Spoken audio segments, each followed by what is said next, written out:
Hello, everyone, and welcome to this week's episode of the Infinite Potential of Being Human podcast. My name is Nikki Clinch, and I am your host. It is always wonderful to be back here diving into these deep conversations with you.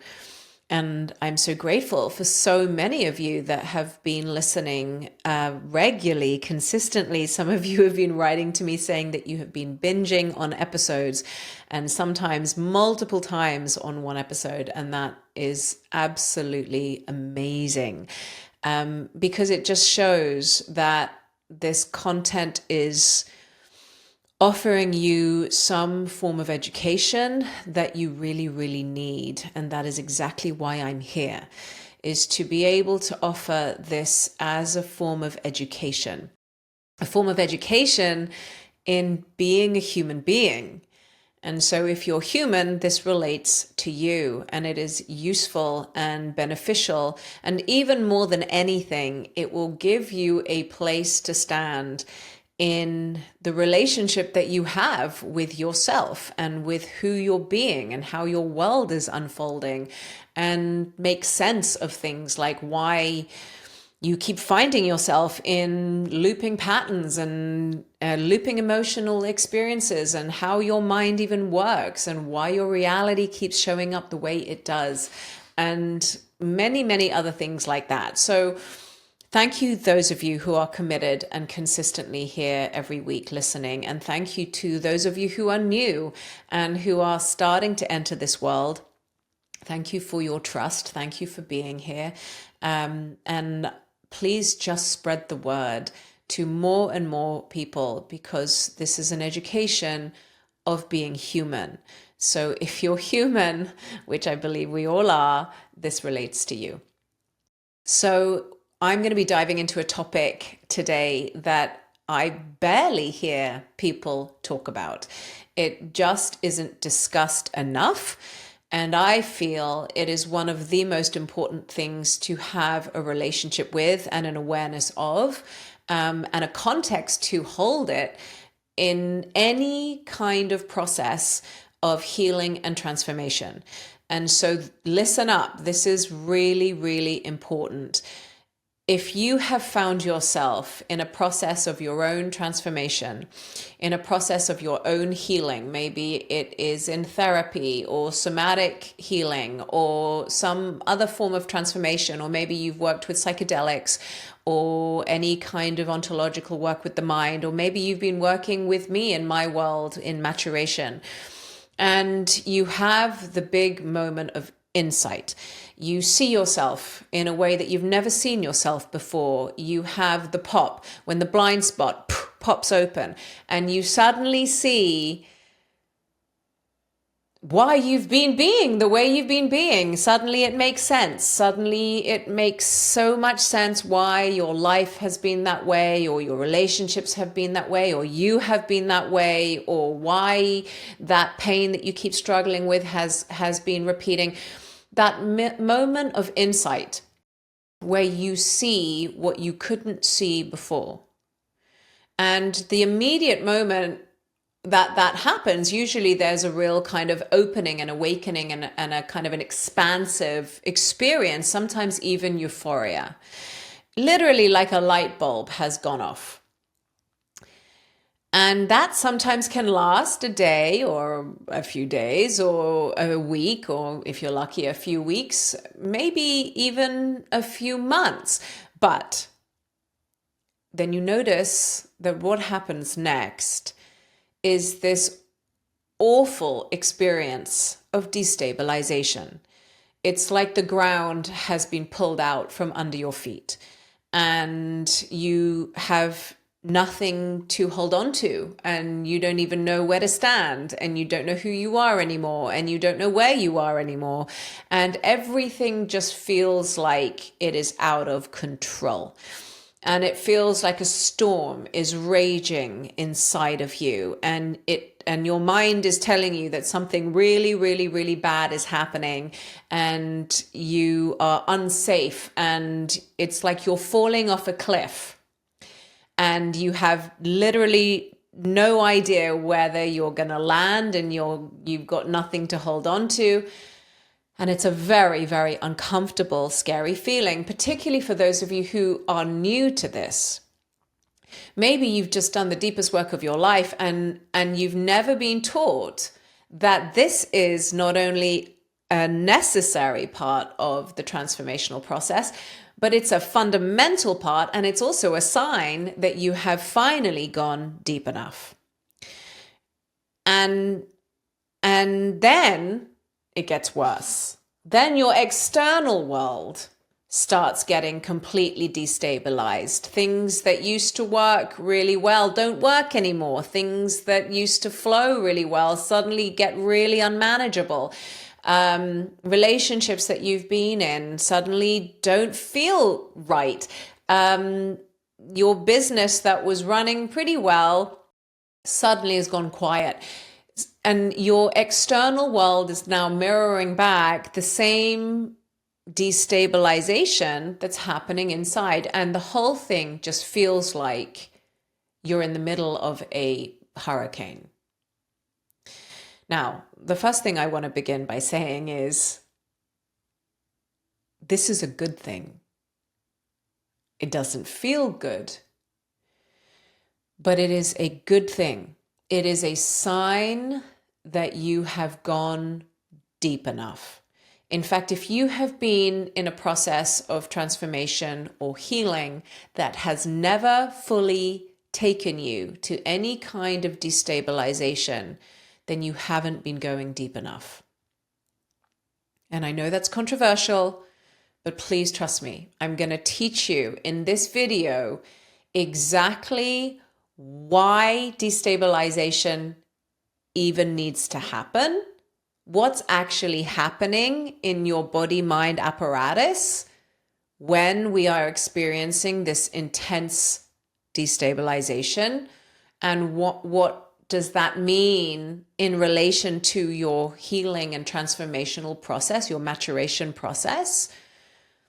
Why does your external reality then start mirroring the same and requiring you to start changing your behaviors and patterns and changing things in your external world? And lastly, why this is not only good, but it is absolutely fundamentally necessary if you truly want to transform your world and who you are in it. So that's what we're going to be diving into today, why we experience such intense internal destabilization and external destabilization, and why it is a fundamentally necessary part of the process. So let's dive in. I think I want to first begin by saying something that I know may sound controversial. A lot of what is being offered out there is under the guise of making us feel better. And a lot of what we think is good is about, in our process of healing and maturation, is anything that will make us feel better, meaning anything that will take me away from the pain and the uncomfortableness of what I am suffering from and suffering with. Please give me a strategy or a tool to make me feel better. And feeling better certainly feels good. But feeling better is temporary. It is not dealing with the actual problem. It's like putting a plaster on the problem, thinking that the plaster is healing the wound, but it's not. It's just covering the wound, so you don't have to deal with looking at how uncomfortable the wound is. Feeling better is temporary, and it will always be temporary. It's like going to the gym to deal with your anxiety today, or having to say 100 affirmations because you feel so worthless today. For about 10 minutes, it works before you get flooded by the same old noise that you get flooded with. If you have to go to the gym or you have to meditate or you have to do yoga just to deal with your anxiety, then you will always have to do those things. And feeling better and freedom are not the same things. So that's the first really important piece that I want to shift in the context and paradigm of the conversations that we're having here. This is not about feeling better. This is about freedom. And feeling better and freedom are not the same things. Feeling better will always keep us in a temporary state of always needing to look for the next thing so that we need to feel better again and again and again, and avoiding and resisting what it is that we're trying to feel better from. That will keep us in a constant state of survival for the rest of our life. But that is not freedom. Freedom is when we're actually dealing with the very root of what is generating and causing the suffering, and then shifting our relationship with what that is so that it no longer runs us, we're no longer identified with it, and it literally has no power over our experience of ourselves and our life. Now, in order to gain that level of freedom, we need to know that the context for our process will no longer be about feeling better, but it will be in service of freedom. So that kind of allows me to set the table for what I'm now going to teach on destabilization. What even is happening in the body-mind system when we experience this extremely uncomfortable, painful, terrifying process of destabilization. It doesn't always feel terrifying. After a while, you do get used to it. But at the beginning, if it's new for you, it feels really, really scary. And I know that I have had clients say to me, I feel worse than I did before, and it didn't work, and what's happening? And I'm just like, just trust. And then they come out the other side and like their whole life has changed. Just trust. So what even is happening in this process of destabilization? What's happening in the brain, mind, and our perception and our states of consciousness? What's happening in the body-mind apparatus and in our relationship with our states of consciousness? So let's take this step by step. What actually is shifting when we have that moment of insight, where we see something about ourselves that we have never seen before, and we have that experience of, oh my God, aha, wow, light bulb, bing. What actually is happening? Technically, what's happening in the body-mind apparatus? Well, when the one that is looking and sees yourself differently, and your perception of yourself begins to shift, something is maturing. So what actually is maturing? Well, let's take this really step by step. The one that is looking at yourself, which we don't know how to define that. Who is even the one that's looking at yourself when you're inquiring about yourself? That's a whole rabbit hole we can go down, but we're not going to do that right now. When the one that is looking at yourself and sees yourself differently, what you see when you see yourself begins to shift, meaning your perception of yourself is maturing.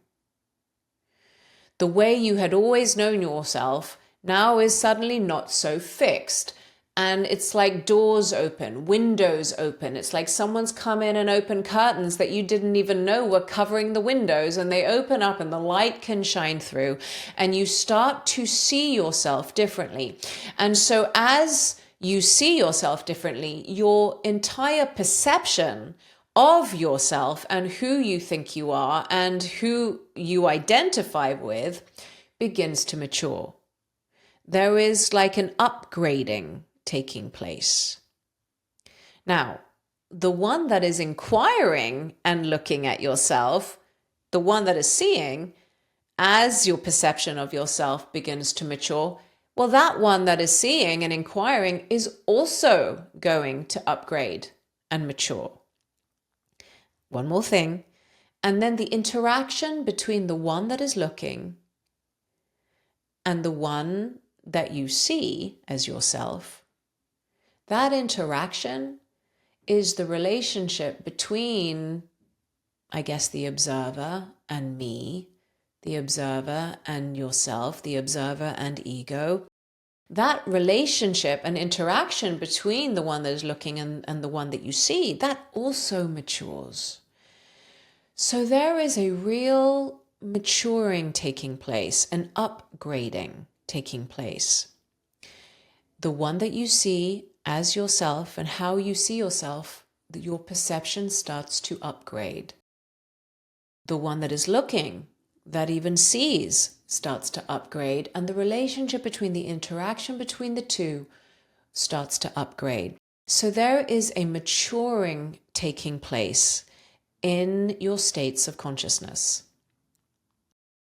And as that maturing takes place, the resonance of your states of consciousness are maturing, meaning they are becoming a higher state of resonance. It's upgrading from a lower resonance, a lower resonating frequency, to a higher resonating frequency, which is why it feels like an opening takes place, like somehow there's more space, or there's somehow you feel more yourself than you've ever felt before, that somehow the windows have been opened.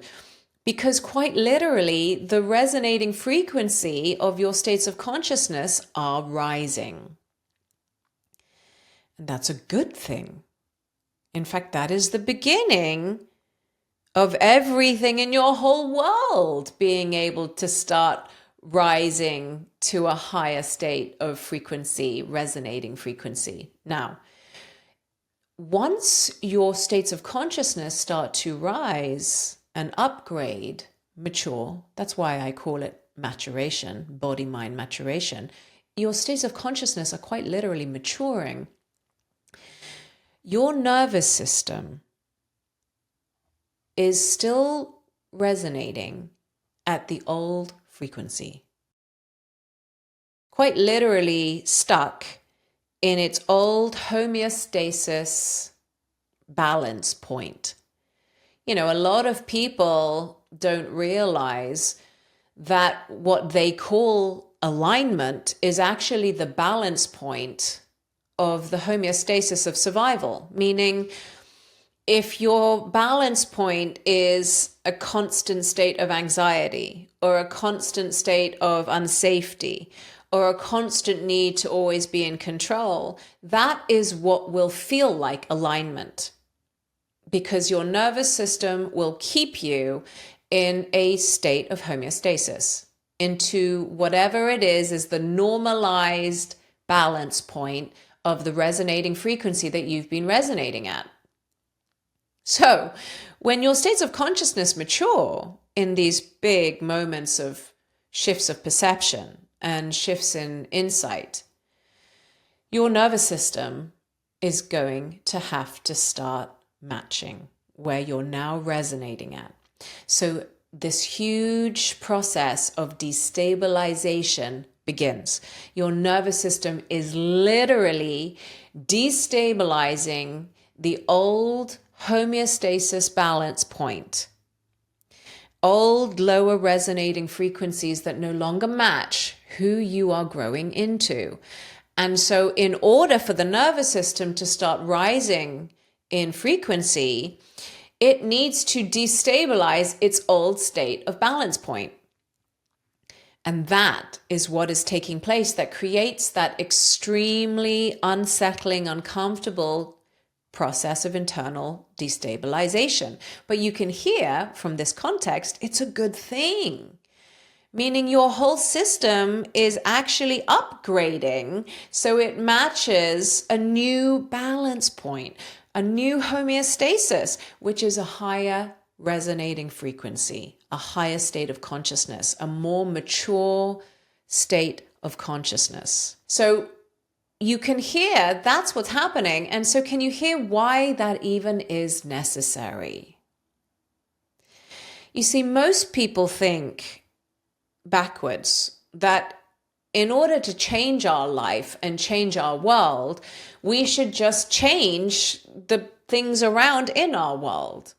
As if, we change countries, or we change partners, or we change the number in our bank account, or we change the furniture in our house, whatever it is. We think that if we're going to change our world, we just need to change the things in our world, or we need to change our actions and the things in our world. But that is actually an illusion. That is inaccurate. That is incorrect. If we only change the things in our world and our doing and our actions in our world without maturing in the resonating frequency that we are resonating at, without upgrading and maturing our internal states of consciousness and who we are being and how we perceive ourselves and our relationship with how we perceive ourselves, then whatever we do that we change in our external world, very quickly, and it won't take very long, you will find yourself mechanically being pulled back into the same struggle and suffering that you always struggle and suffer with. You change your partner. After the honeymoon phase is over, you find yourself feeling betrayed again and unsafe. You change your job. After the honeymoon phase is over, you find yourself feeling unwanted and unchosen. You make £1 million and you feel safe for about 10 minutes before you find yourself realizing and feeling like you're unsafe and it's never going to be enough and you have to keep making more. I have seen it in 100% of the people that I have worked with, and including myself. It is inaccurate. And so why is destabilization necessary in our process of maturation? Because it is the only way that we can truly change our worlds. Because our external reality is not separate from our internal world. Our internal world and our external reality are intricately connected. And if we want to have a different experience of our external world, we need to be maturing in our internal world. And so the destabilization is the beginning of your nervous system and your entire body-mind apparatus literally destabilizing the old scaffolding and allowing and building you a new house, basically. And when your internal world has upgraded and is resonating at a higher frequency, what will then happen?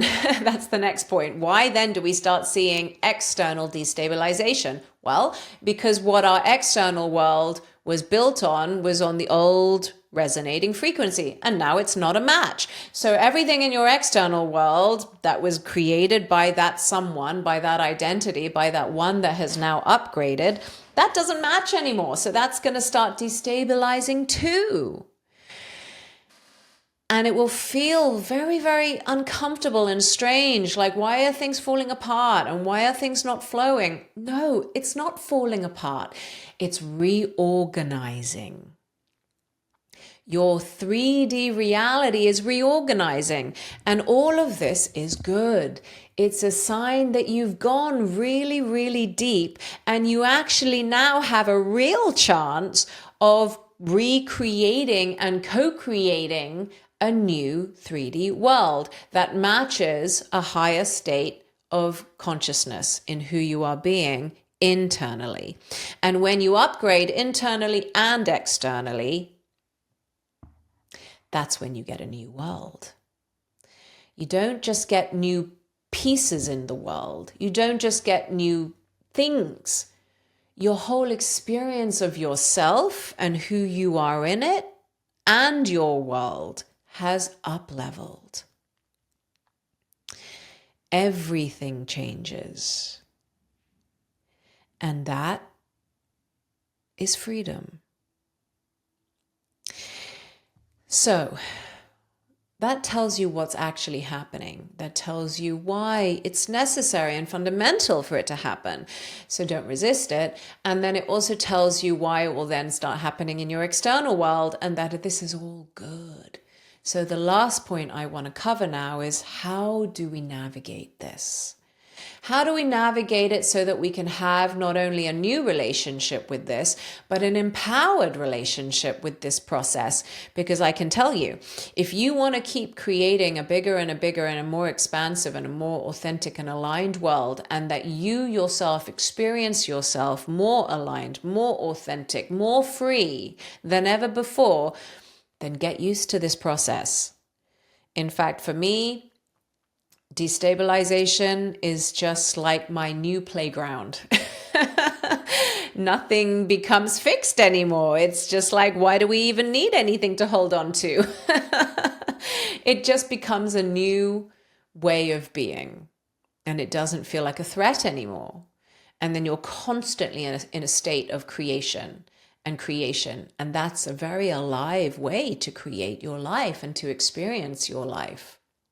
So the last point I want to cover is, how do we navigate this? Well, the first and important point is to be able to hold it all from this context that I'm teaching you now. When you have a place to stand with it, to hold it, to be with it, to be in relationship with it, it allows you to be able to have a new relationship with it. So you can, when you go through it, you know that the context for what's taking place is that you are now at a beginning of a really big, full restructuring, reorganizational process, internally and externally. It may take some time. When I've been through this, it can take weeks, months. When you've had huge phases of maturation, sometimes a whole year. So you have to be patient and you have to be committed. But if you can hold it all in the context of what's really taking place, then you know that it's all good. In fact, it's wonderful. It's empowering. So the second really important point is, do not resist. Do not resist this, but also don't collapse into it. Most human beings deal with challenges in two ways. We either resist or we collapse, meaning we're either trying to control it or resist it or change it or fix it or manage it or suppress it, which is all states of resistance, or push it away or hide it, or I think I'm covering my point. Or we collapse into it. So we completely collapse into it. We let it completely take us over. We completely identify with it. And then we're just completely lost in being a victim at the center of this. Both those options are highly ineffective. But usually human beings only realize that these are the only two options. But that is inaccurate. There is a third option. And the third option is only available if you have a context that I'm teaching you in this video to hold it all. And when you have a context that I'm teaching you from this video to hold it all, then you really have option 3. And that is to be with this. Be with it. Do not resist it, but also don't collapse into it. Now, a lot of people think that being with it is a very passive option, but it is not. It takes enormous amounts of awareness and consciousness to be able to see clearly and know clearly what is happening internally and inside of you. To be able to see that everything that you're feeling and everything that your mind is telling you is not true. It feels really real, but it's not true. And then to be willing to be responsible for it, meaning you are 100% the owner and the creator of the experience that you're having, meaning your partner didn't make you feel this out of control, your coach didn't, the number in your bank account didn't, the president didn't, even though he does piss off a lot of people. But you can see how easy it would be to then blame everything outside of you as to why you feel so out of control. And then very quickly, you're going to go right back into old patterns of control and survival, and then the old way of knowing yourself. And you are going to miss the breakthrough. So the third option of being with it is actually a process of seeing consciously what is really taking place with all your awareness, and actively and consciously choosing to be 100% responsible for what you are experiencing and what you're generating at the same time. It's happening inside of you. It's happening inside of you. So can you hold it? Can you be with it? Can you let yourself experience the destabilization without running away, without trying to change it, without trying to resist it, and without collapsing into it? And then that starts to shift even more your relationship with yourself. That starts to mature even more your ability to hold yourself. And the whole process is a very, very healing process. And then you have a fourth point of how to navigate this.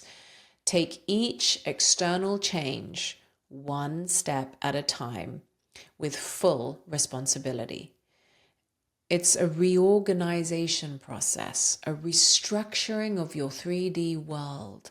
And it requires you to not only experience yourself differently, but then show up differently. So you're basically being asked to walk the walk. So you take every change one step at a time. See it as a very real opportunity to upgrade your life step by step, growth by growth. This is your maturing. You are literally creating your world from a more conscious, up-leveled, mature, higher frequency place. And that is a great thing. So I hope that you have found this useful. This will give you the ability to have an empowered, liberating, mature relationship with this process. And when you have that, you don't need to run from it anymore, and you'll just keep growing through it and growing through it. So I hope that that has been really helpful for you. Those of you who have been finding these videos really, really useful and really helpful, press the button below so that you can watch the next video that we've got coming up, which is how to trust and offer compassion through your maturation process, and why trust and compassion are the route to exponential growth and expansion. So if you want to head over to the next video, you can just click the button below. Please subscribe to this YouTube channel so that you can get access to all the videos that come up as soon as they do, plus all the shorts that we release and all the past interviews too. So thank you all so much for being here.